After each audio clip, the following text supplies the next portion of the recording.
What happens when doing the right thing marks you as the villain? When saving innocent lives paints a target on your back? This is the story of a woman who sacrificed everything for children the pack forgot, and the alpha who condemned her before fate intervened. Hey beautiful souls! Welcome back to the channel, or if you're new here, welcome to a story that's going to wreck you in the best way. Drop a comment below and tell me where you're watching from. Are you Team Steel to save lives, or Team Rules are rules? And if you haven't subscribed yet, do it now because you're not going to want to miss how this ends. Trust me. Now let's dive in. Jenna's hands were still shaking when the guards slammed her onto the cold stone floor. The impact jolted through her knees, her palms scraping against the rough ground as she tried to catch herself. Pain flared hot and immediate, but she bit down on her lip, refusing to cry out. She wouldn't give them the satisfaction. Not when the faces of those children, hollow-cheeked, desperate, starving, were still burned into her mind. Get up. The voice was iron, unyielding. She forced her head up, her dark hair falling in tangled waves across her face, and met the eyes of the man who held her fate in his hands. Alpha Enzo.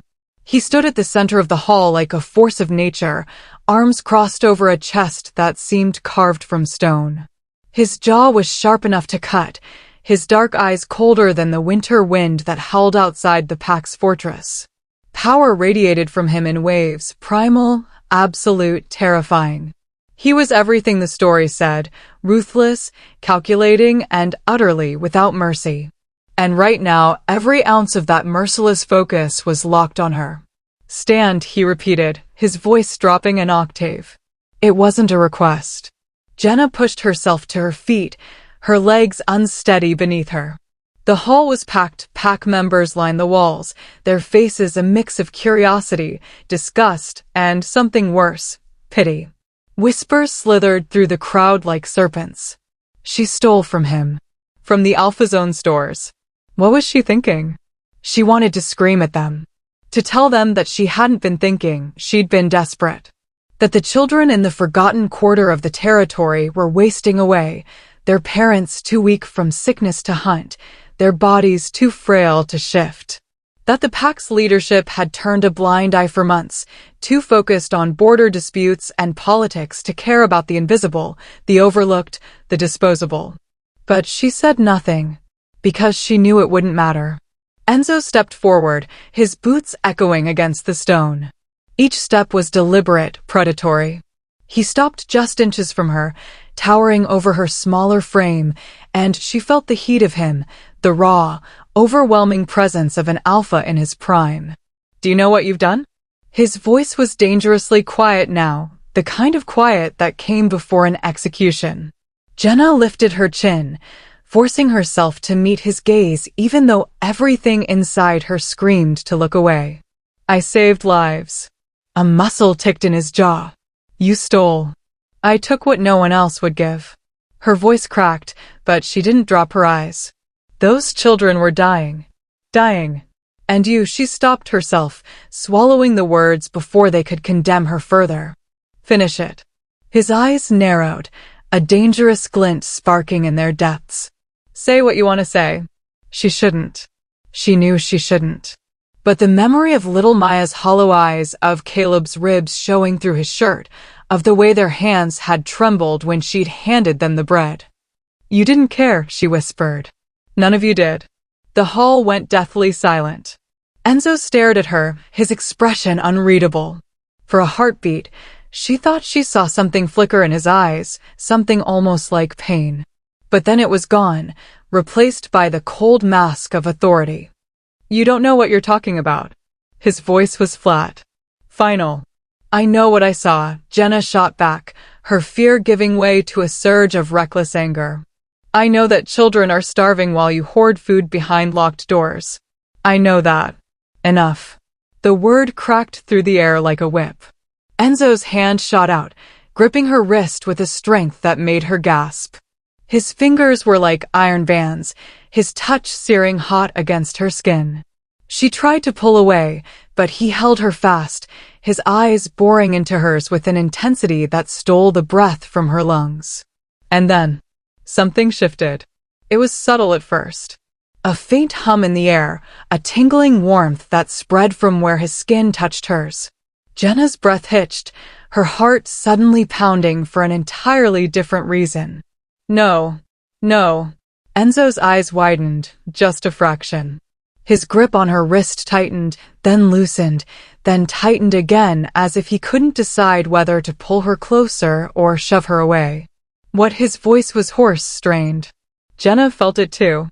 The pull. The inexplicable, undeniable magnetism that wrapped around her chest and yanked her toward him. Her wolf stirred for the first time in months, a low whine building in the back of her mind. Mate. The word whispered through her consciousness like a prayer. Like a curse. Enzo released her as if she'd burned him, staggering back a step. His chest heaved, his hands clenching into fists at his sides. The crowd murmured, confusion rippling through the hall. Alpha. One of the guards stepped forward, uncertain. Enzo didn't answer. His gaze was still locked on Jenna, his expression a war zone of shock, fury, and something raw she couldn't name. The moon goddess had spoken. And she had chosen the worst possible moment. Jenna's knees nearly gave out as the realization crashed over her. Of all the wolves in the pack, of all the males in the world, fate had bound her to him. To the alpha who had just branded her a criminal. To the man who held her life in his hands and had every reason to destroy her. This isn't happening, Enzo said, his voice barely above a whisper.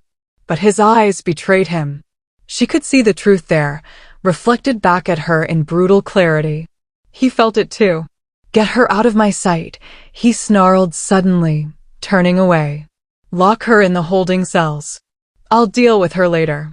But Alpha. No. The guards moved immediately, grabbing Jenna by the arms and hauling her backward. She didn't resist. She couldn't. Her entire world had just tilted on its axis, and she didn't know which way was up anymore. As they dragged her toward the doors, she looked back one last time. Enzo stood alone in the center of the hall, his back to her, his shoulders rigid with tension. And she knew that nothing would ever be the same. The cell was darker than Jenna expected. Not the kind of darkness that came from absence of light, but the kind that pressed against your chest and made breathing feel like work. The stone walls were damp, slick with condensation that caught the flicker of the single torch burning in the corridor outside. She sat on the narrow bench carved into the wall, her wrists aching where the guards had gripped too tight, her mind still reeling. Mate. The word wouldn't stop echoing in her head. Like a bell that had been rung and couldn't be unrung. Like a brand that burned beneath her skin. She pressed her palms against her eyes, willing the tears not to fall. She'd known the risks when she'd broken into the storage house. Known what would happen if she got caught. But she'd done it anyway because the alternative, watching those children waste away while the pack turned a blind eye, had been unbearable. She'd been prepared for punishment. For exile. Maybe even for death. But this? Being fated to the very man who condemned her? The moon goddess had a cruel sense of humor. You're thinking too loud. Jenna's head snapped up. A woman stood outside the cell bars, her silver hair gleaming in the torchlight, despite the fact that she couldn't have been older than 40. Her eyes were sharp, knowing, and strangely kind. Who are you? Jenna asked, her voice hoarse.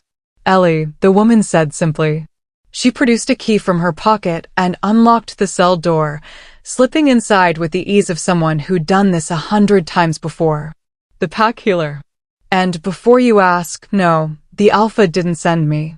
I came because I heard what happened. And because I know that look. What look? The look of someone whose world just got flipped upside down by a mate bond they didn't see coming. Ellie settled onto the bench beside her, pulling a small flask from her cloak. Drink. It's just water, but you look like you need it. Jenna took the flask with trembling hands and drank deeply.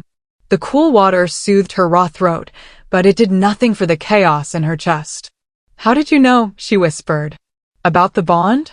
Ellie's smile was sad. Because I saw his face when he touched you.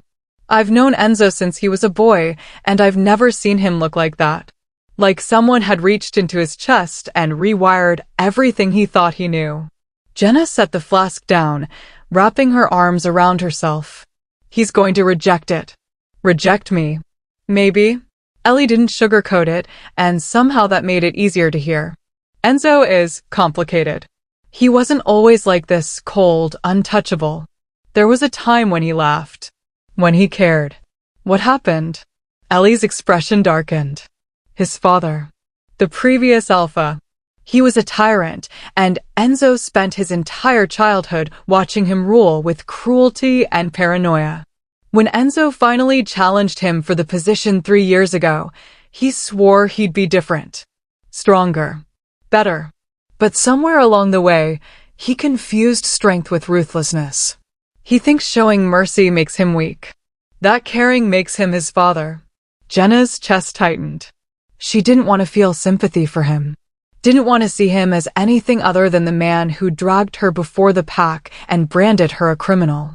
But the image Ellie painted of a boy broken by his father's cruelty, trying desperately not to become him, made something inside her twist. The children I took the food for, Jenna said quietly. They're in the forgotten quarter. No one goes there. No one cares. I know, Ellie said, and there was real pain in her voice. I've tried to bring it to the council's attention, but they dismiss it. Say those families should work harder, provide for themselves. They don't see that sickness has ravaged that part of the territory. That parents are too weak to hunt. That children are paying the price for circumstances beyond their control. Someone has to help them. And you did. Ellie placed a gentle hand on Jenna's shoulder. What you did was brave. Reckless, but brave. Those children won't forget it. Neither will I. Jenna swallowed hard. It doesn't matter now. I'll be exiled. Or worse. Maybe. Or maybe the moon goddess has a plan you can't see yet. Before Jenna could respond, footsteps echoed down the corridor. Heavy. Purposeful. Ellie stood quickly, squeezing Jenna's hand once before slipping back through the cell door and locking it behind her. Remember, she whispered. He's not just an alpha. He's a man. And men can change. Then she was gone, disappearing into the shadows just as Enzo rounded the corner. He looked different in the torchlight. Less like a statue and more like a man on the edge of breaking. His dark hair was disheveled, as if he'd been running his hands through it. His jaw was tight, his eyes shadowed with something that looked uncomfortably like turmoil. He stopped in front of the cell, his hands gripping the bars. Why did you do it? His voice was rough, raw. Like the words had been dragged out of him against his will. Jenna stood, forcing herself to meet his gaze. I already told you. Tell me again. Because they were dying. Her voice cracked. Because I watched a 6-year-old girl cry herself to sleep from hunger. Because I held a boy who was too weak to stand. Because no one else would help them, and I couldn't, she broke off, her throat closing. I couldn't just stand by and do nothing. Enzo's grip on the bars tightened until his knuckles went white. Do you have any idea what you've done? Stealing from the Alpha stores is treason. The council is calling for your exile. Some want worse. Then do it, Jenna said, lifting her chin. Exile me. Execute me. I don't care. At least those children have full bellies tonight. You should care. His voice dropped to a growl. You should care that you've thrown your life away for children. She stepped closer to the bars, her eyes blazing. For innocents who didn't ask to be born into a pack that's forgotten what it means to protect the vulnerable. If that's worth throwing my life away for, then so be it. Enzo stared at her, his chest heaving. And then, so quietly she almost didn't hear it, you sound like her. Who? My mother. The words seemed to cost him. She used to say the same things. That a pack's strength wasn't measured by its warriors, but by how it treated its weakest members. My father hated her for it. Said she made him look soft. Jenna's breath caught. What happened to her? She died. His voice was hollow. Defending a group of Omegas from rogues while my father stood by and did nothing. He said it wasn't worth risking pack warriors for expendable members. She went anyway. And she never came back. The pain in his eyes was so raw, so visceral, that Jenna felt it like a physical blow. "I'm sorry," she whispered. "Don't be." He released the bars, stepping back. "She made her choice. Just like you made yours. And now I have to decide what to do about it." "The bond doesn't change anything," Jenna said, even though the words tasted like ash. "I know you'll reject it."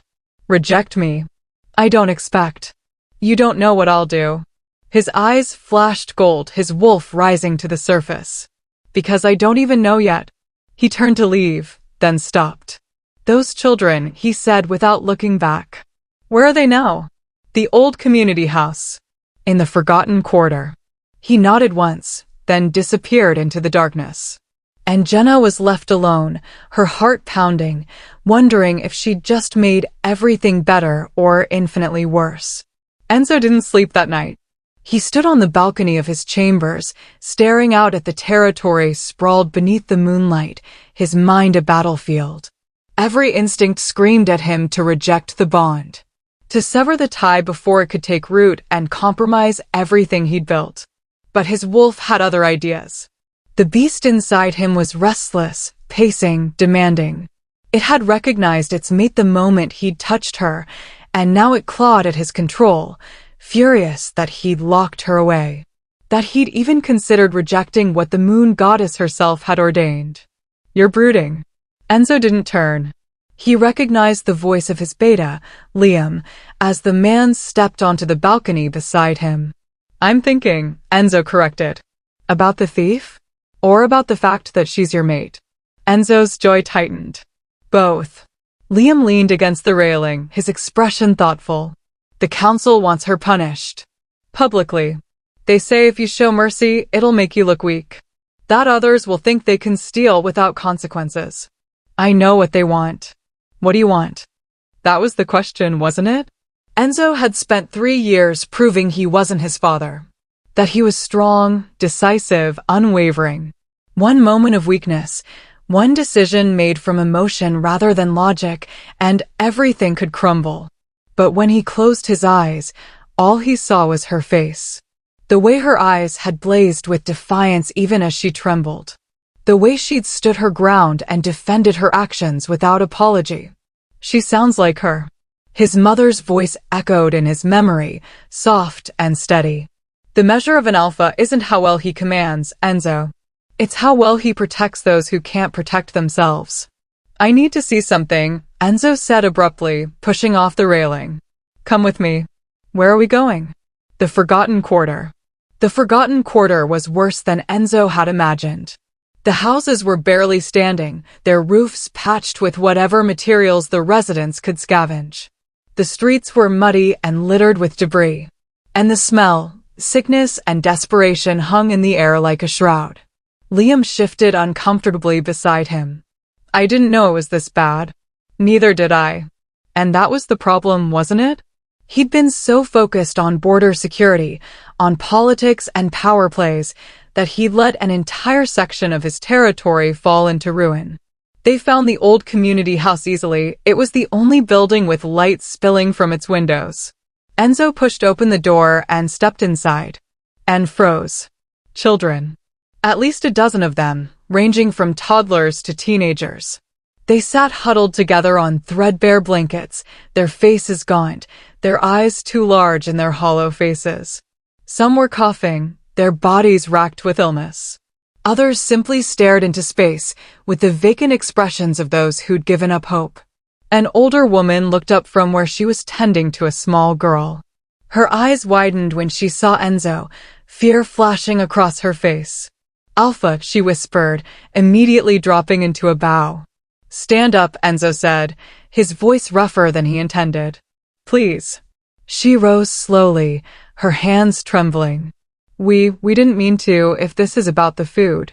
"The food was freely given," Enzo interrupted.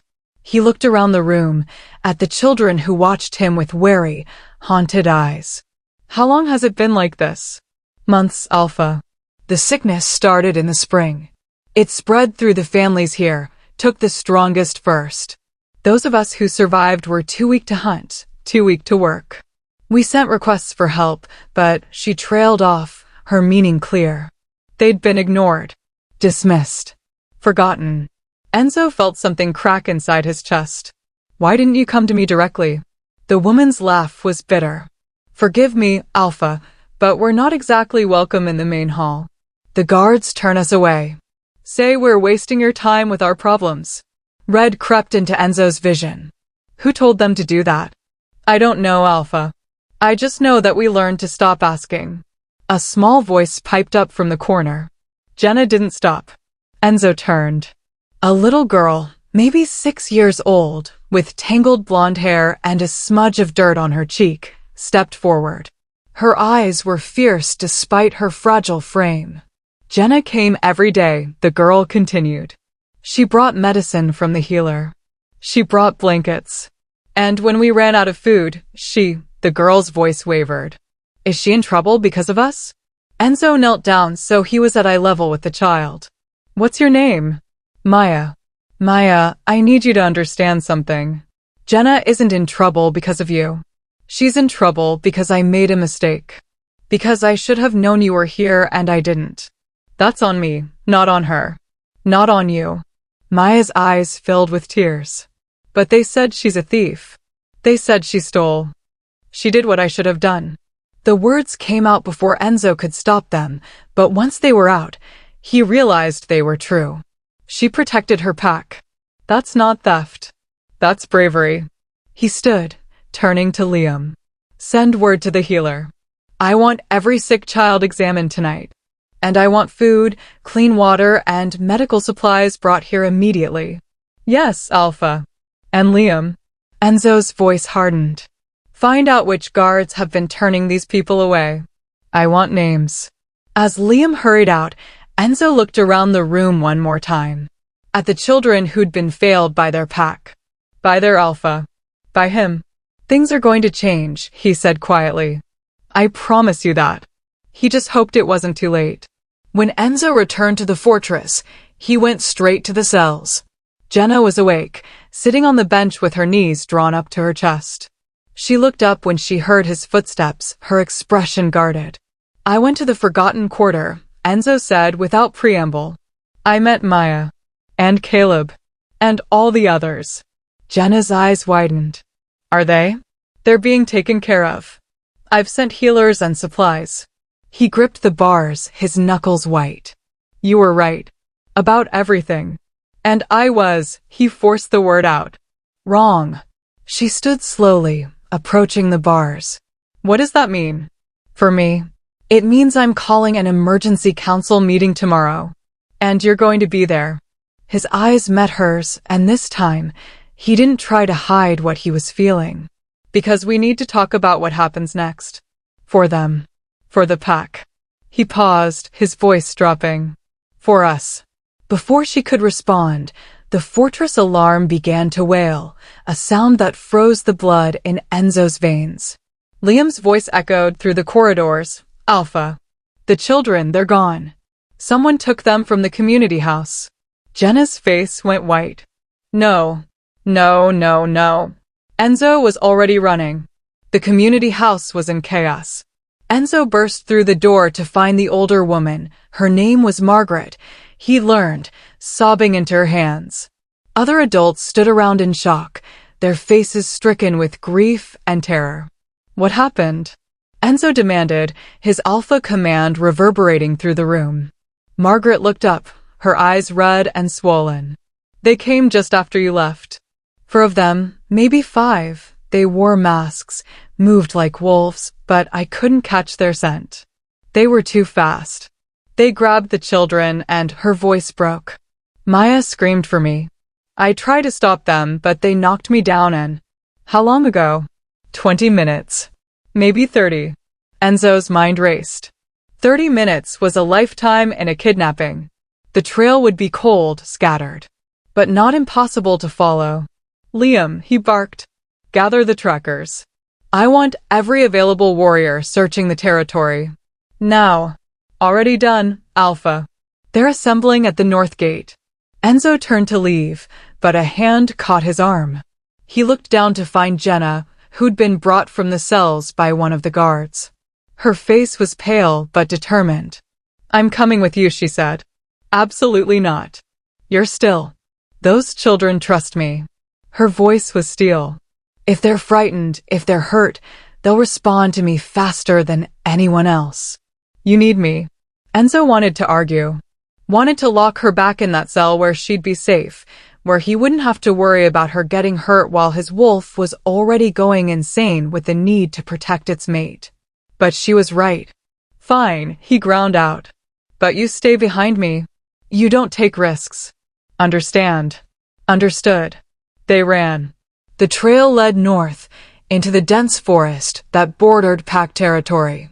Enzo's trackers moved like shadows, following scent markers and broken branches, reading the story the kidnappers had left behind. "They're heading for the border," Liam said, jogging up beside Enzo. This wasn't random. This was planned. Who would take children? Jenna panted, struggling to keep pace. "What's the point?" "Leverage," Enzo said grimly. "Or ransom." Or, he stopped abruptly, his blood running cold. "Or they're trying to send a message." "To who?" "To me." He looked at Jenna, and she saw the guilt carved into every line of his face. "They knew I went to the community house. Knew I was paying attention to those children for the first time. This is someone trying to prove I'm weak. That caring makes me vulnerable." "That's insane," Jenna breathed. "That's pack politics." They pushed deeper into the forest, the moon filtering through the canopy overhead. Enzo's wolf was at the surface now, lending him enhanced speed and senses. He could smell the children, their fear, their confusion, and underneath it, something else. Something familiar. Alpha. One of the trackers, a young male named Zach, appeared from the shadows. "We found something." He led them to a small clearing where a piece of fabric hung from a branch.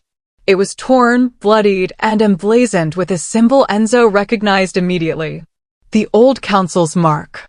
"Impossible," Liam whispered. "The old council was disbanded when you took power. They have no authority anymore." "No authority," Enzo agreed. "But clearly still loyal to my father's way of doing things." Jenna stepped closer, examining the fabric. "Your father ruled by fear and cruelty, right? So taking children, proving that caring about the weak leads to tragedy, that's exactly the kind of message his supporters would want to send." Enzo's hands clenched into fists. "They're trying to force me to choose. Between being the alpha they want cold, ruthless, uncaring, or being the alpha who loses children because he dared to show mercy. Then we don't give them that satisfaction," Jenna said fiercely. "We find those children and we bring them home. And then we deal with whoever did this." Enzo looked at her, really looked at her. At the fire in her eyes, the set of her jaw, the way she stood tall despite everything she'd been through. His wolf purred with approval, with pride. "Mate. Strong mate. Perfect." "You're right," he said quietly.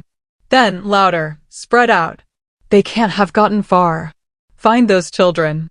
The warrior scattered, and Enzo moved forward with Jenna at his side. Despite everything, despite the danger and the chaos, something felt right about having her here. About facing this together. "Enzo," she said softly as they moved through the trees. "When this is over, what happens to us?" He should tell her he didn't know. Should maintain distance, preserve his authority. But the bond thrummed between them, insistent and undeniable. "I don't know," he admitted. "But I'm starting to think, maybe the moon goddess knows something I don't." Before Jenna could respond, a child's scream pierced the night. "Maya." They ran. They found them in a ravine, the children huddled together in a makeshift cage made of silver bars. 5 wolves in masks stood guard, and at the center of it all was a man Enzo recognized with a sinking feeling. Councilman Dane. "Hello, Alpha," Dane said, his voice dripping with false courtesy. "I was hoping you'd come." "Let them go," Enzo growled, his wolf pushing at his skin. "Now. Or what? You'll attack? Kill me in front of these children?" Dane smiled coldly. "That would prove everything we've been saying, wouldn't it? That you're no different from your father. That violence is all you know. This isn't about me. Let the children go and we'll talk. Oh, we'll talk. We'll talk about how you've gone soft. How you're letting a thief, his eyes cut to Jenna with disgust, influence your decisions. How you're willing to waste pack resources on weaklings who contribute nothing. Jenna stepped forward before Enzo could stop her. They're children. And they're worth more than you'll ever be. Dane's expression twisted with rage. Seize her.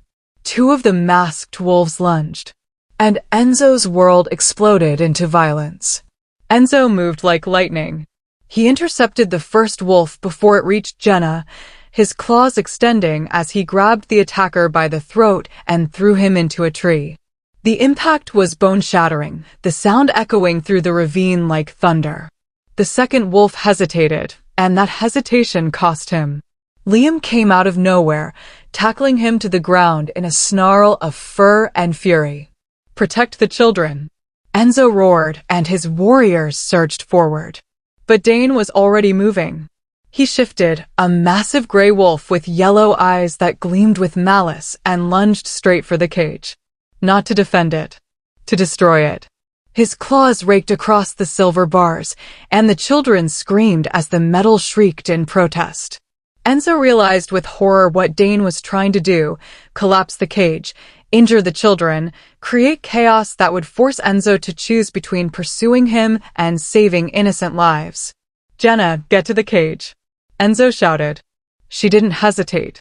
She ran, sliding to her knees in front of the silver bars, despite the fact that silver burned any shifter who touched it. Her hands blistered immediately, but she gritted her teeth and began prying at the lock. I've got you, she gasped to the terrified children. I've got you, I promise. Dane's wolf rounded on her, his lips pulled back in a vicious snarl. And something inside Enzo snapped. His shift was instantaneous, his massive black wolf bursting forth with a roar that shook the earth. He crashed into Dane mid-leap, his jaws closing around the other wolf's throat. They hit the ground hard, rolling, snapping, clawing. Dane was strong, experienced. But Enzo was an alpha. And right now, he was an alpha protecting his mate. He felt his teeth sink deeper, felt Dane begin to weaken. Enzo, stop. Jenna's voice cut through the bloodlust like a knife. He looked up, his wolf's vision tinged red, and saw her. She'd gotten the cage open. The children were free, huddling behind her as she stood between them and the violence, her hands burned and bleeding, but her eyes fierce. Don't kill him, she said. Don't become what they expect you to be. Enzo's wolf snarled, every instinct screaming to finish this. To eliminate the threat. To protect. But her eyes held him. Anchored him. Reminded him that strength wasn't always measured in blood. He released Dane with a warning growl, shifting back to human form. Blood dripped from his claws, his chest heaving. Take him, he said to his warriors. Lock him in the cells. We'll deal with him properly. According to pack law. As they dragged Dane's broken form away, Enzo turned to the children. They stared at him with wide eyes, not with fear, but with something that looked like awe. You came, Maya whispered. You came for us. Enzo knelt down, ignoring the pain in his body. I'll always come for you. All of you. That's a promise. Maya threw her arms around his neck, and then the other children followed, crowding around him in a tangle of small arms and tearful faces. Enzo froze for a moment and used to this kind of contact, this kind of trust. Then his arms came up, gathering them close. You're safe now, he murmured. I've got you. When the children finally pulled back, Enzo looked up to find Jenna watching him with an expression that made his breath catch. There was something soft in her eyes, something that looked dangerously like. No, he couldn't think about that. Not yet. Your hands, he said, standing and reaching for her. She tried to pull away.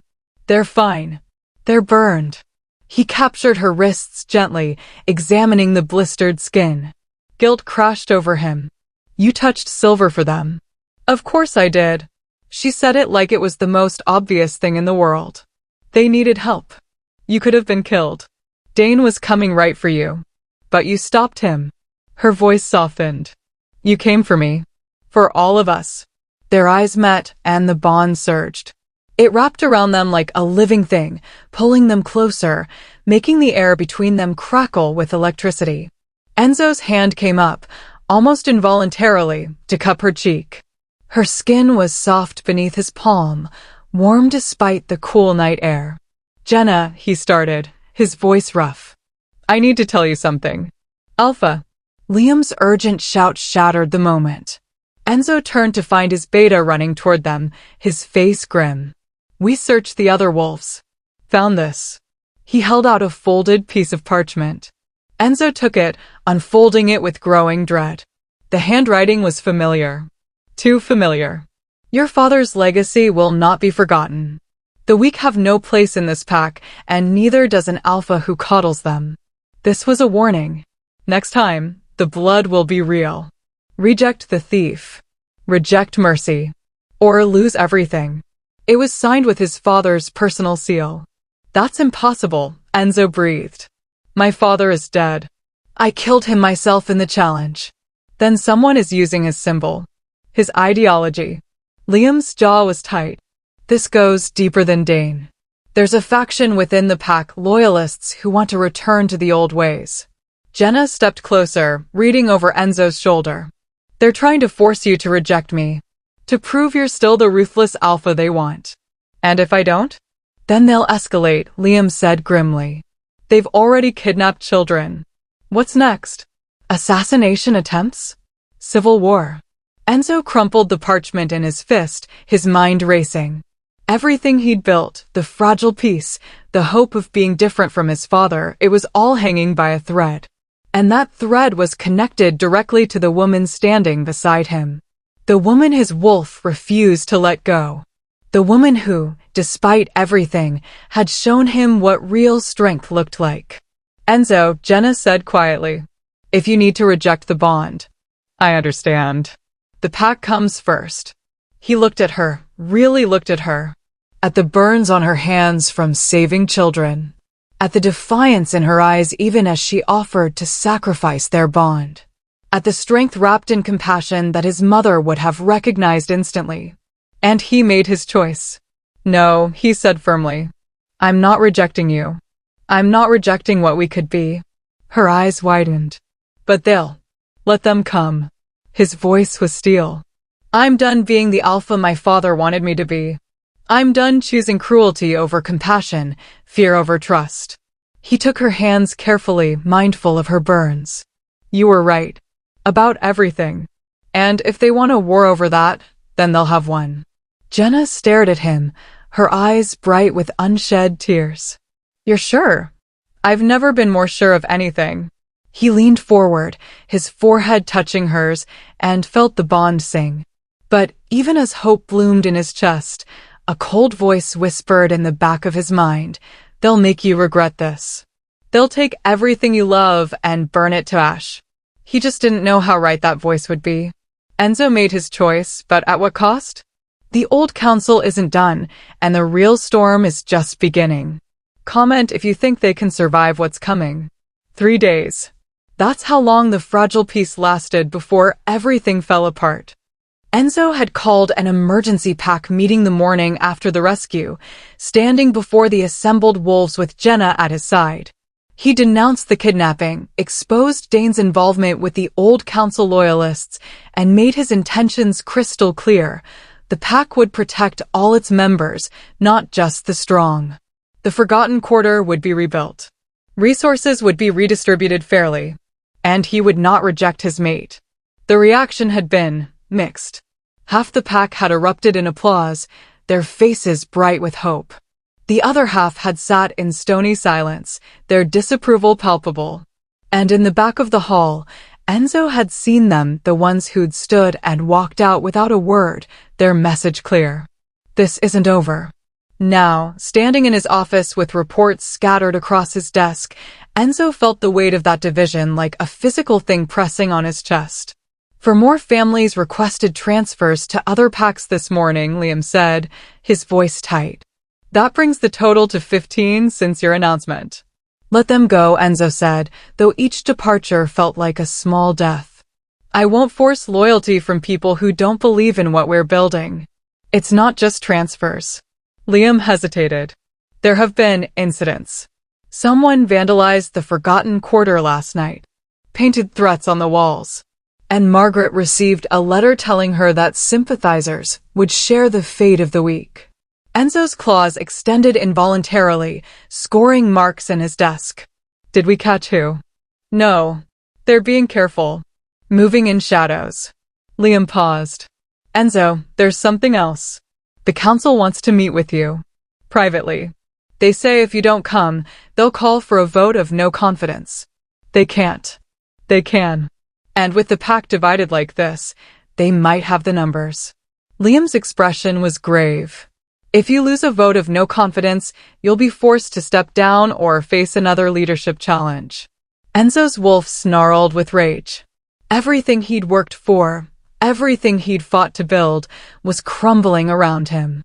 And the worst part was knowing that if he'd just rejected Jenna, if he'd just chosen the easy path. No, he wouldn't think like that. Couldn't. When do they want to meet? Tonight. Midnight. At the old council chambers. Every instinct screamed that this was a trap. But what choice did he have? I'll be there. Jenna found him an hour later, standing on the balcony and staring at nothing. You're planning to go alone, she said. It wasn't a question. It's too dangerous to bring you. And it's not dangerous for you? She moved to stand beside him, her presence both comforting and agonizing. Enzo, this is clearly a trap. I know. He couldn't look at her. If he looked at her, he'd see the burns still healing on her hands, the bruise on her cheek from where she'd fallen during the rescue, the exhaustion in her eyes from standing beside him through all of this. He'd see everything she'd sacrificed for a bond he'd dragged her into. But I don't have a choice. If I don't go, they'll use it as evidence that I'm weak. That I'm hiding behind my mate instead of facing them. Then let me come with you. Absolutely not. Enzo. No, the word came out harsher than he intended, and he finally turned to face her. Do you understand what they'll do if they get their hands on you? You're the symbol of everything they hate. Everything they think is making me weak. They'll hurt you to hurt me, and I can't. His voice broke. I can't watch that happen. Jenna's eyes softened. She reached up, cupping his face in her scarred hands. Then reject the bond. What? If I'm the weakness they're exploiting, remove me from the equation. Reject the bond, exile me, and... Stop. He caught her wrists, holding them gently. Stop talking like that. Why? It's the logical solution. It's what your father would have. I am not my father. The words exploded out of him, raw and desperate. I'm not him, Jenna. I refuse to be him. And that means I don't sacrifice the people I care about for political convenience. It means I don't choose power over what's right. Even if it costs you everything? Especially then. They stood there, foreheads pressed together, breathing each other in. The bond hummed between them, stronger now, deeper, impossible to ignore. I'm scared, Jenna whispered.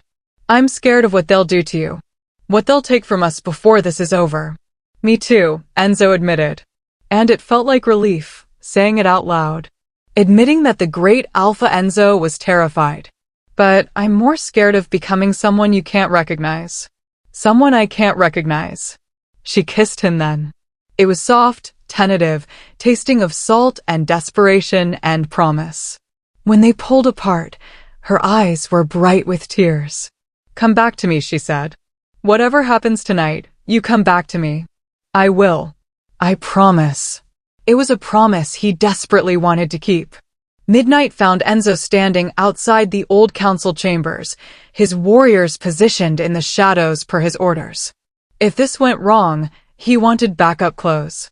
He pushed open the heavy doors and stepped inside. The chamber was circular, lined with stone seats arranged in ascending rows.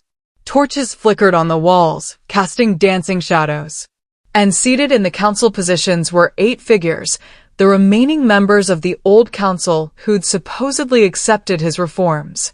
Their faces told him everything he needed to know about how accepted those reforms really were. Alpha Enzo, said Councilwoman Kara, her voice cold. Thank you for joining us. Let's skip the pleasantries, Enzo said, moving to the center of the room. You wanted to talk. Talk. Very well. Kara stood, and the others followed suit. We are here to offer you a choice. A final chance to save your leadership and this pack from tearing itself apart. I'm listening. Reject your mate. Publicly. Exile her from pack lands. Kara's eyes were hard. Reinstate the old resource distribution policies. Return the pack to the way things were before you became distracted. Do this, and we will support your continued leadership. And if I refuse? Then we call for the vote of no confidence. And we have the numbers, Alpha. You'll lose. And then we'll challenge you for leadership, all of us, one after another if necessary, until someone breaks you. She smiled, and it was a terrible thing. Or you could save us all the bloodshed and step down voluntarily. Admit you're not fit to lead. Enzo's hands clenched at his sides. You'd rather destroy the pack than let it evolve. Then let it become something better. We'd rather preserve what made it strong in the first place, Councilman Aaron shot back. Your father understood that survival requires hard choices. That sentiment is a luxury we can't afford. My father was a tyrant who ruled through fear. That's not strength. That's cowardice. Careful, Alpha, Kara warned. You're already on thin ice. No, Enzo's voice dropped, resonating with Alpha command. You're the ones on thin ice. You've conspired to kidnap children. You've threatened pack members. You've committed treason. And you think I'm going to negotiate with you? The council members exchanged glances. Then Kara smiled again, that terrible, knowing smile. We thought you might say that. She raised her hand, and the doors behind Enzo slammed shut. Which is why we prepared for all contingencies. Warriors emerged from the shadows, at least 20 of them, all bearing the old council's mark. You're outnumbered, Alpha, Kara said. Surrender now, and we'll make your death quick. Fight, and... The explosion rocked the fortress. Enzo's blood turned to ice as the sound echoed through the chamber, followed immediately by screams. His warriors burst through the doors, their faces stricken. Alpha, Liam shouted. The Forgotten Quarter, it's under attack. They're burning it. And Jenna, his voice cracked. She went to help evacuate the children and they took her. The Loyalists took her. Enzo's world stopped. Everything, his control, his composure, his carefully maintained humanity, shattered like glass. His wolf surged forward with a roar that shook the chamber, and the last thing he saw before the shift took him was Kara's face, twisted with satisfaction. They'd planned this. All of it. The meeting was a distraction while they struck at everything he cared about. And they'd taken his mate. His mate. The black wolf that burst forth was massive, terrifying, consumed by a rage that bordered on feral. Enzo tore through the council warriors like paper, his jaws crushing bone, his claws shredding flesh. But even as he fought, even as he won, one thought echoed through his mind with terrible clarity. I'm too late. I'm too late. I'm too late. The Forgotten Quarter was an inferno. Flames licked at the sky, turning night into a hellish orange daylight. Enzo burst through the smoke in his wolf form, his senses overwhelmed by the smell of burning wood and fear. His warriors were already there, pulling people from collapsing buildings, fighting the flames with water and dirt and desperate determination. But Jenna wasn't among them. He shifted back to human form, his body covered in blood, most of it not his own. Where is she? He roared at the nearest warrior. We don't know, Alpha. She was helping Margaret and the children evacuate when a group of loyalists ambushed them. They grabbed her and the warrior pointed toward the forest. They went north, toward the old territory border, the same place they'd taken the children before. Enzo's wolf howled with fury and fear. Every instinct screamed at him to run, to chase, to tear apart anyone who stood between him and his mate. But the quarter was still burning, children were still in danger, and Enzo. He spun to find Maya stumbling out of the smoke, her face streaked with soot and tears. Enzo, Margaret is trapped. The community house collapsed and she's inside and we can't get to her and... Show me. Maya led him through the chaos to where the old community house had partially caved in. Enzo could hear Margaret's voice inside, weak but alive, calling for help. His warriors were already trying to dig through the rubble, but the structure was unstable. One wrong move and the rest would come down. Get back, Enzo ordered. Then he shifted again, his wolf form giving him the strength needed to carefully, methodically, move the heavy beams blocking the entrance. It took precious minutes, minutes where Jenna was being taken farther away, where the bond in his chest screamed with her fear and pain. But finally, he cleared enough space for his warriors to pull Margaret free. She was battered, bleeding, but alive. The children, she gasped. Are they? Safe, Enzo assured her, shifting back. All of them. You protected them. Jenna protected them, Margaret corrected, her eyes fierce despite her injuries. She held off 3 warriors by herself so we could run. She saved us, Alpha. Now you save her. I will. It was a vow. A promise written in blood and bond. Liam. His beta appeared through the smoke. Alpha. The quarter. Under control. Most of the fires are contained. Casualties are minimal thanks to the early warning. Liam's face was grim. But we found something. The loyalists left a message. He held out a piece of parchment, this one stained with blood. Jenna's blood, Enzo could smell it. Come alone to the old execution grounds. Dawn. Bring no one or she dies screaming. Choose, Alpha, your mate or your pack. You can't have both. It's a trap, Liam said unnecessarily. They'll kill you both. I know. Enzo stared at the blood on the parchment, his hands shaking with the effort of maintaining control. But I'm going anyway. Enzo. I'm going, Liam. The only question is whether you're going to try to stop me. His beta stared at him for a long moment. Then, how many warriors do you want for backup? None. They said come alone. And you're just going to obey them? No, a plan was forming, desperate, dangerous, but possible. I'm going to make them think I'm obeying. You're going to take the warriors and circle around through the eastern pass. Stay hidden. When I give the signal. What signal? Enzo's smile was sharp, feral. You'll know it when you see it. But Liam? No matter what happens, no matter what you see, you get Jenna out first. That's an order.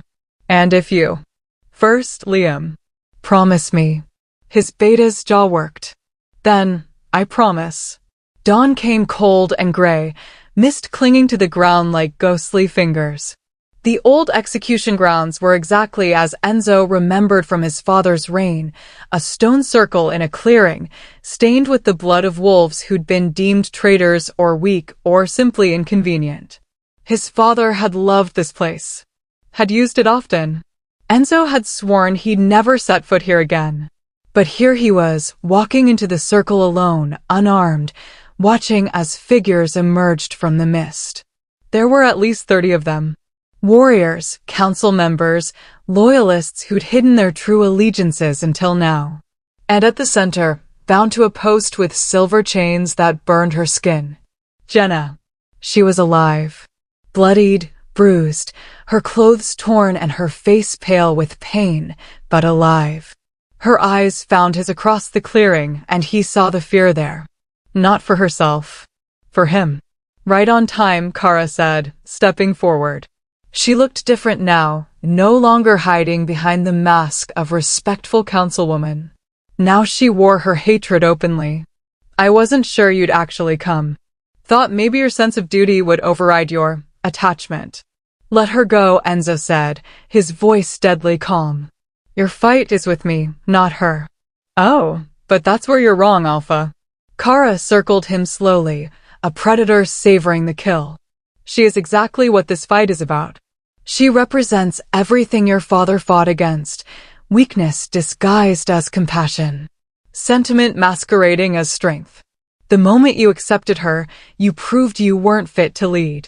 He's more fit to lead than any of you will ever be, Jenna spat, her voice hoarse but defiant. You're cowards hiding behind a dead man's legacy. Kara backhanded her, and Enzo's vision went red. His wolf surged forward, but chains, silver chains he hadn't seen in the mist, snapped around his wrists and ankles, burning into his skin.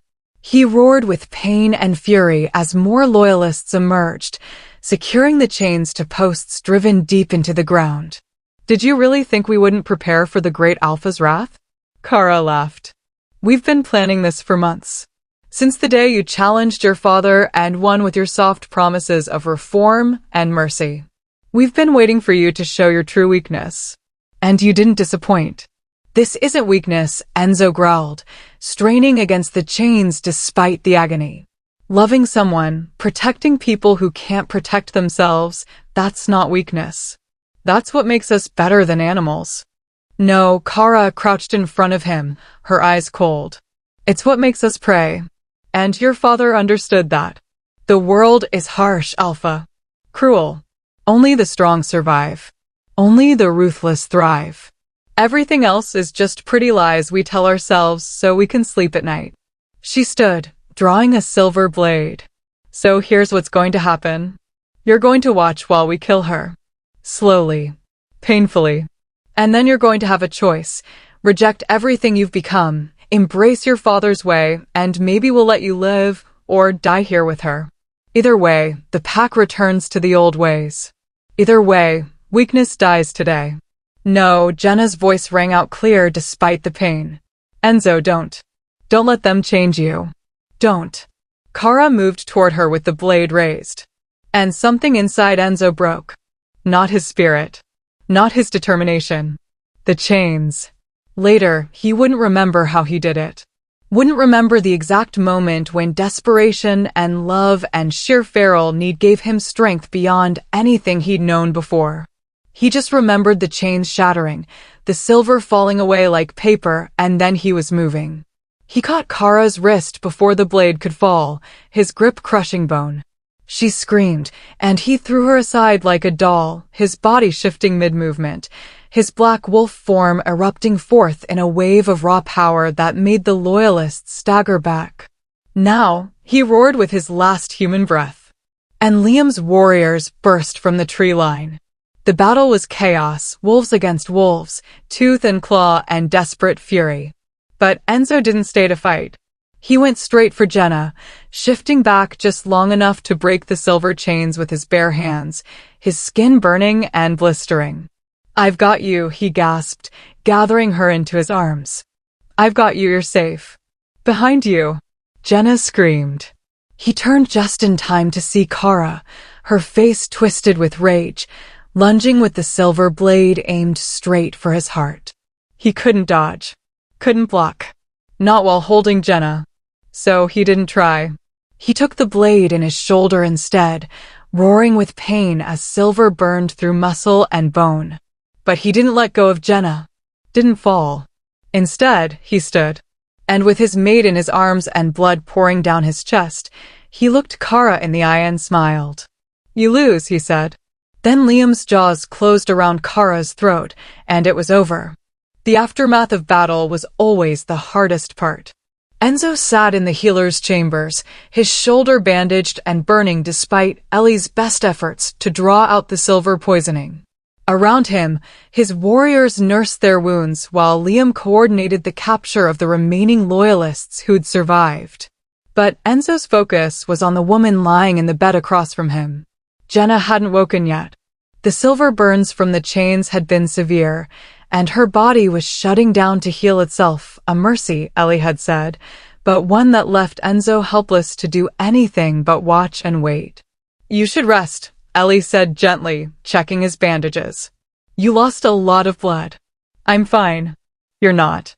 But you're also stubborn, so I'll save my breath. She paused. She'll wake up, Enzo. She's stronger than you think. I know how strong she is. His voice was rough. I watched her take on 3 warriors alone to save children. Watched her stand up to the council. Watched her face death without flinching. I know exactly how strong she is. then trust that strength now. Easier said than done. Especially when the bond in his chest felt muted, distant, like a candle flame barely flickering in the wind. Alpha. Liam entered the room, his expression serious. We've secured all the loyalists. 23 total, including Kara. She's alive, but not in good shape.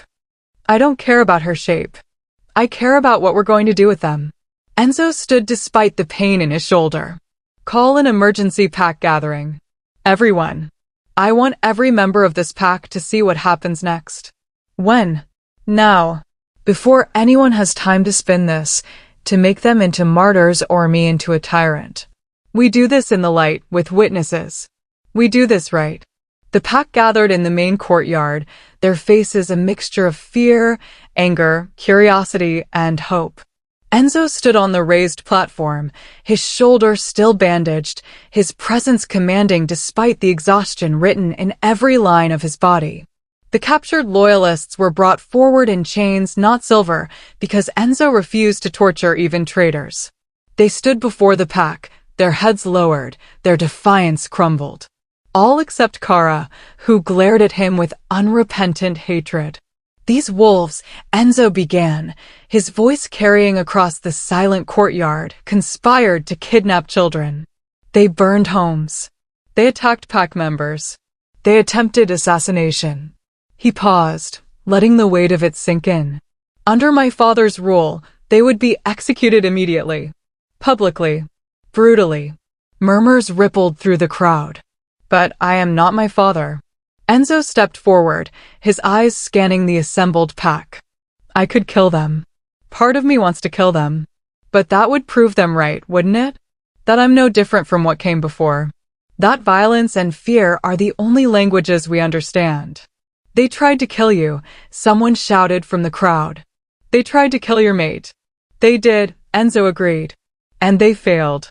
Not because I'm stronger or more ruthless, but because I had something they didn't.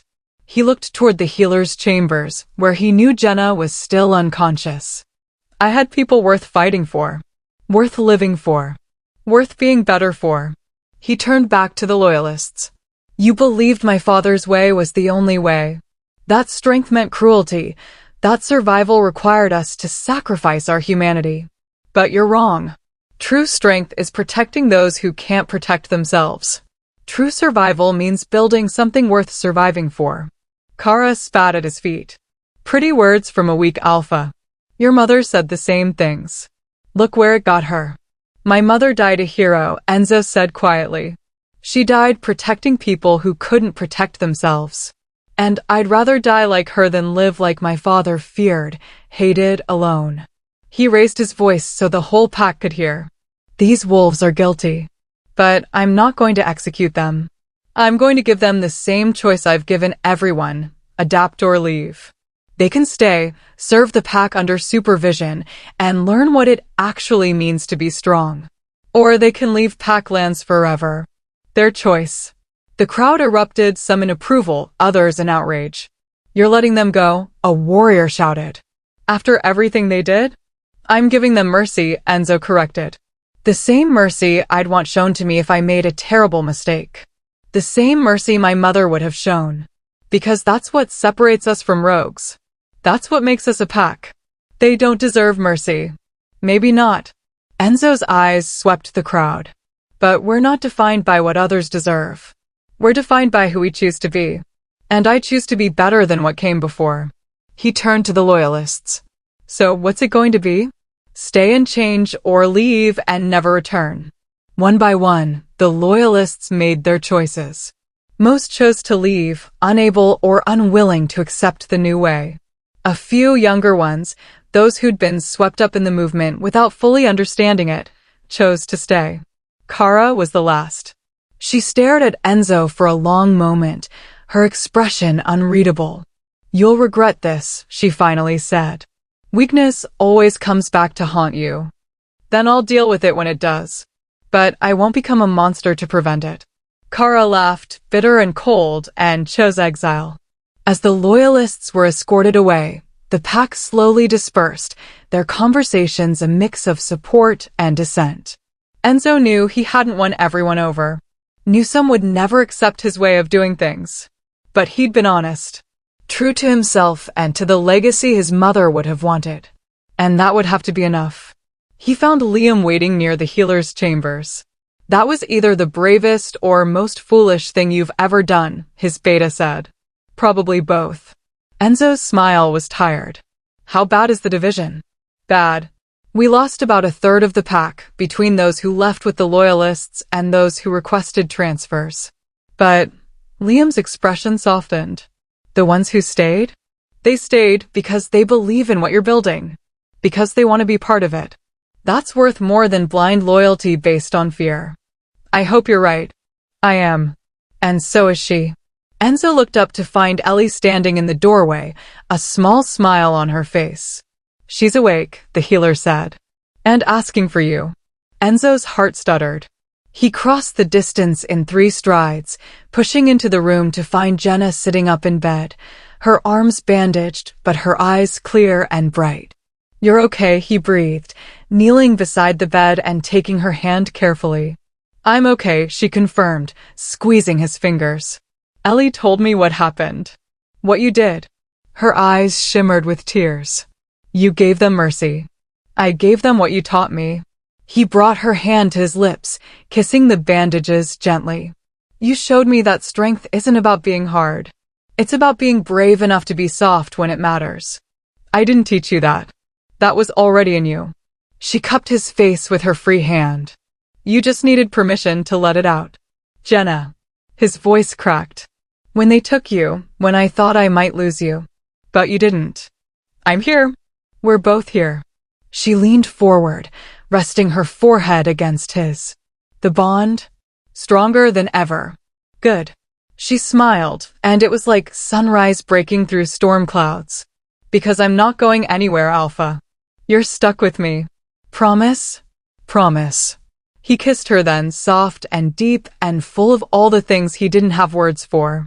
Relief and love and desperate gratitude that they'd survived. That they had a chance to build something new.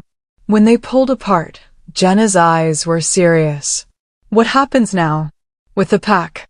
Now, Enzo stood, helping her to her feet despite Ellie's protests. Now we rebuild. We show them that a pack built on compassion and strength, real strength, not cruelty, can not only survive but thrive. We prove them wrong. And if they come back? The loyalists? Then we'll face them together. He pulled her close, careful of her injuries. No more fighting alone. No more choosing between duty and love. We do this as partners. As mates. As mates, she echoed, and the bond between them blazed bright and true. They had survived the darkest hour. Faced down the worst of what hatred and fear could throw at them. And they had won. Not through violence or domination, but through the simple, radical act of choosing love over fear, mercy over vengeance, hope over despair. It was only the beginning. Enzo knew there would be more challenges ahead. More wolves who would resist change. More threats to face. But for the first time since he'd taken the alpha position, he wasn't facing them alone. He had Jenna. He had the wolves who believed. He had a purpose that went beyond just survival. He had hope. And that, he was learning, was the most powerful force of all. 6 months later, the forgotten quarter didn't look forgotten anymore. Jenna stood at the edge of what had once been a collection of crumbling buildings and muddy streets, taking in the transformation with a sense of wonder that still caught her by surprise. New homes stood where burned ones had fallen, their walls sturdy and painted in warm colors. A community garden flourished in what had been wasteland, tended by families who'd learned they didn't have to choose between working and starving. Children played in a proper playground, their laughter carrying on the wind, healthy, happy, safe. Impressive, isn't it? She turned to find Margaret approaching, a basket of vegetables from the garden balanced on her hip. The older woman had become the unofficial leader of this part of the territory, her strength and wisdom helping to bridge the gap between the old ways and the new. It's more than impressive, Jenna said, smiling. It's miraculous. It's what happens when an alpha remembers that his pack includes everyone, not just the strongest. Margaret set down the basket, her eyes warm. How are you feeling? Jenna's hand moved instinctively to her still flat stomach, to the secret she and Enzo had only just discovered themselves. Good. Nervous. Terrified. All of it. That's normal. Margaret squeezed her hand. But you and the alpha, you'll be wonderful parents. Those children already adore you both. As if summoned by her words, Maya came running over, her blonde hair flying. She'd grown in the past 6 months, taller, stronger, her eyes no longer hollow with hunger.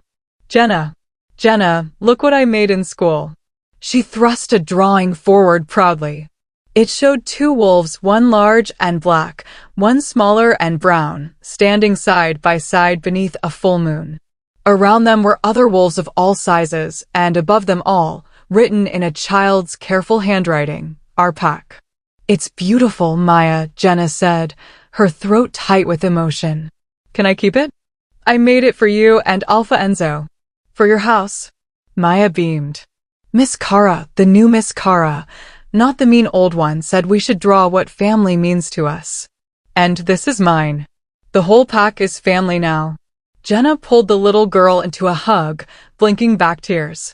This was why everything they'd fought for mattered. She found Enzo an hour later in the training grounds, working with a group of young warriors. He moved with fluid grace, despite the scar on his shoulder, a permanent reminder of the silver blade that had nearly killed him. He'd kept it, he'd told her, as a symbol of survival, of the cost of change, of the fact that some scars were worth bearing.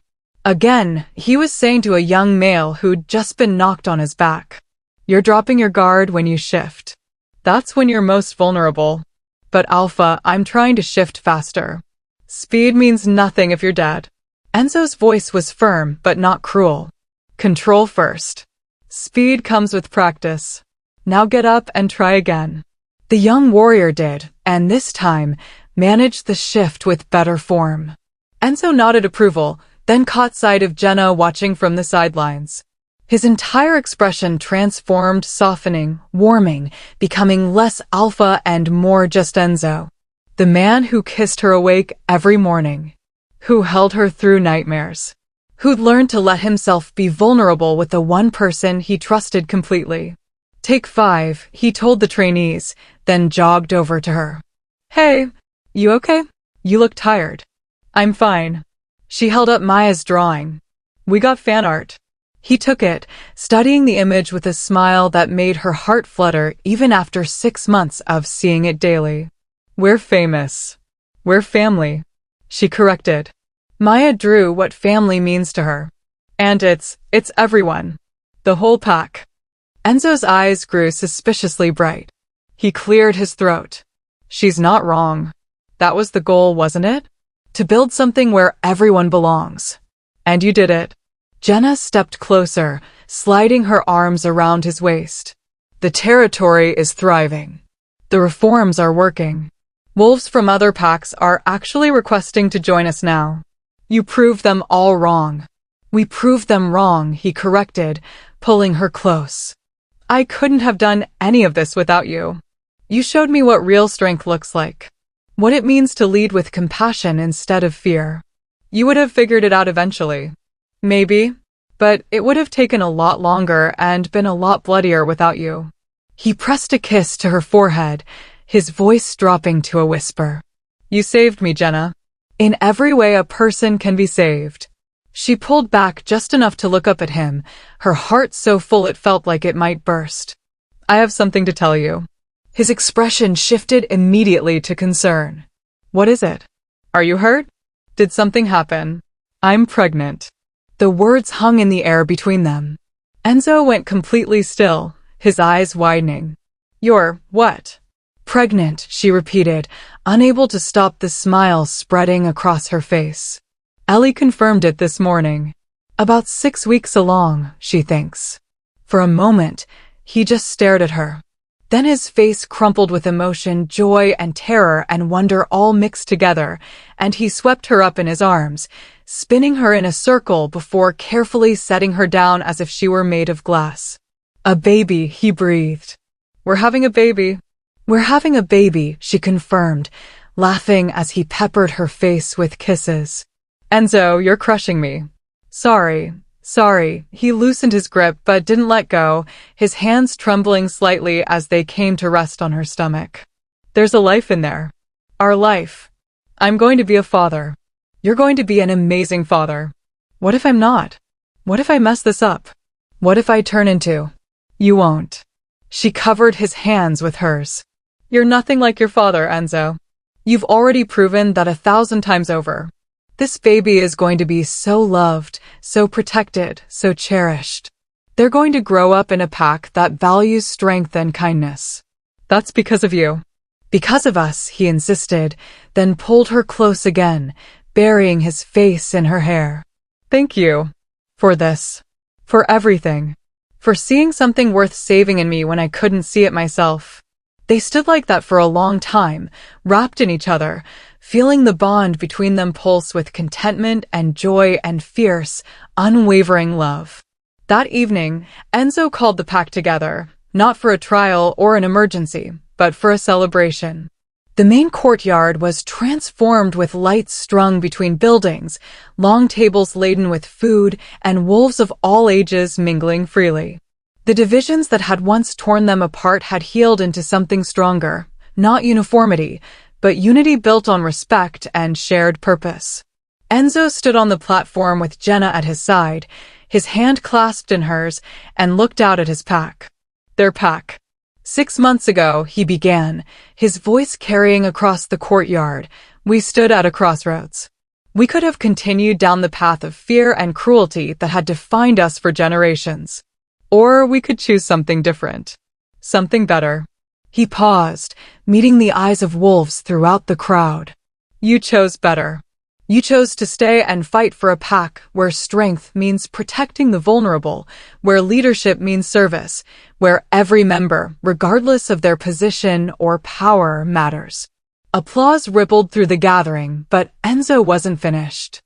It hasn't been easy. We've lost pack members who couldn't accept the changes.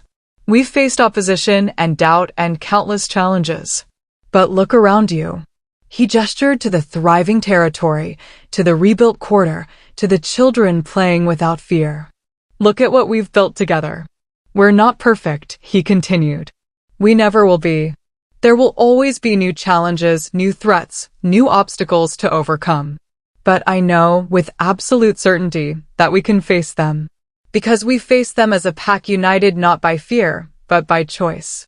By commitment to each other and to the values that make us more than just survivors. He squeezed Jenna's hand, and she nodded encouragingly. Tonight, we celebrate more than just survival, Enzo said, his voice thick with emotion. We celebrate new life. New hope. Because my mate and I, he looked at Jenna with such naked love that several wolves in the crowd audibly sighed, are going to have a child. The first pup born into this new era. Into a pack that will teach them that strength and compassion aren't opposites, they're partners. The courtyard erupted. Wolves howled with joy, stomped their feet, embraced each other. Maya pushed through the crowd to throw her arms around Jenna's waist, crying happy tears. Margaret beamed with grandmotherly pride. Even Liam, stoic beta that he was, looked suspiciously misty-eyed. As the celebration swirled around them, Enzo pulled Jenna aside to a quieter corner of the courtyard. Are you happy? He asked softly, brushing a strand of hair from her face. Deliriously, she answered honestly. 6 months ago, I was a thief facing exile or execution. Now I'm the alpha's mate, carrying his child, helping to build something beautiful. It feels like a dream. If it is, I never want to wake up. He kissed her gently, reverently. I love you, Jenna. More than I thought I could love anything.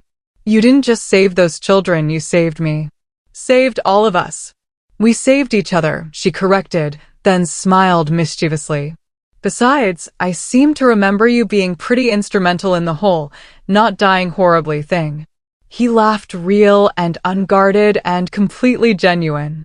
The kind of laugh she'd worked for months to coax out of him, and that now came more easily with each passing day. Fair point. He pulled her into his arms, swaying slightly to the music that had started playing. Dance with me. Always.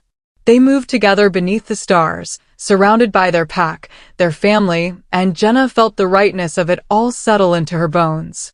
The moon goddess had known what she was doing when she'd bound them together. Had seen past the thief and the alpha to the two broken souls who could heal each other. Who could build something better than what had come before? 3 years later. Mama, watch. Jenna looked up from the garden where she was working to see her daughter, 2-year-old Lily, with her father's dark hair and her mother's fierce eyes, attempting to shift for the first time. It was chaotic and imperfect, the shift lasting only a few seconds before Lily tumbled back into her human form, but the pure joy on her face made Jenna's heart sing. I did it. Did you see? I'm a wolf like Papa. I saw, baby. That was amazing. Jenna scooped her up, spinning her around as Lily giggled. Should we go tell Papa? Yes. Papa needs to know I'm a wolf now. They found Enzo in his office, reviewing supply requests with Liam. But the moment Lily burst through the door shouting, Papa, Papa, I shifted, all business was forgotten. He caught his daughter mid-leap, tossing her in the air as she shrieked with laughter. You shifted? Show me. Lily concentrated hard, her little face scrunched with effort, and managed another brief shift, just long enough for her tiny wolf form to appear before she was human again, panting and beaming with pride. That's my girl. Enzo kissed her forehead, his eyes wet. Your first shift. I'm so proud of you. I'm gonna be big and strong like you, Papa. You're already strong, sweetheart. Strong and brave and kind. He met Jenna's eyes over their daughter's head, his expression full of wonder. Just like your mama. Later, after Lily had been put to bed, still chattering excitedly about being a real wolf now, Enzo and Jenna stood on their balcony, watching the moon rise over the territory. Do you ever think about that night? Jenna asked softly. When I stole the food and everything changed? Every day, Enzo admitted. I think about how close I came to making the worst mistake of my life. To rejecting you, rejecting everything you represented. To becoming my father after all. But you didn't. Because of you. He pulled her against his chest, his chin resting on top of her head. You showed me that being strong doesn't mean being hard. That a good leader protects everyone, not just the powerful. That love, real love, makes us braver, not weaker. Jenna turned in his arms, looking up at the man who'd stolen her heart while she'd stolen his food. The alpha who'd learned that mercy wasn't weakness. The father who'd vowed his children would grow up knowing they were loved unconditionally. The moon goddess knew what she was doing, she said. She did. Enzo smiled, and it was the smile he saved just for her, soft and vulnerable and completely genuine. She gave me exactly what I needed, even when I was too stubborn to see it. And what was that? You, he said simply. She gave me you. They kissed as the moon rose higher, bathing the territory in silver light. Below them, the pack settled in for the night, families in warm homes, children tucked safely into bed, warriors patrolling borders not out of fear but out of purpose. A pack built on strength and compassion, on power and mercy, on the radical belief that everyone deserved protection, dignity, and love. It hadn't been easy getting here. The scars, physical and emotional, would never fully fade. But they were reminders of what they'd overcome, what they'd built together. And as Jenna felt another life beginning to grow inside her, their second child, another gift from the moon goddess, she knew with absolute certainty that this was just the beginning. Their story had started with an act of desperate compassion, with a woman willing to risk everything for children the world had forgotten, with an alpha learning to be more than what his father had taught him. It had almost ended in tragedy, in blood and betrayal and loss. But instead, It had become something beautiful. A love story. A redemption story. A story of a pack that learned that the strongest bonds aren't forged through fear, but through the brave choice to be better. To do better. To love better. And that story, their story, was far from over. Thank you so much for being here for this journey. Jenna and Enzo found their happily ever after, but it was a hard one and absolutely worth it. If this story touched your heart, drop a comment telling me your favorite moment. Was it when Enzo first felt the bond? When he chose mercy over vengeance? When Lily shifted for the first time? I want to hear it all. And listen, if you haven't subscribed yet, now is the time. Because we have so many more incredible werewolf shifter romances coming your way. Stories of forbidden mates, rival packs, ancient prophecies, and the kind of love that literally rewrites destiny. You do not want to miss what's next.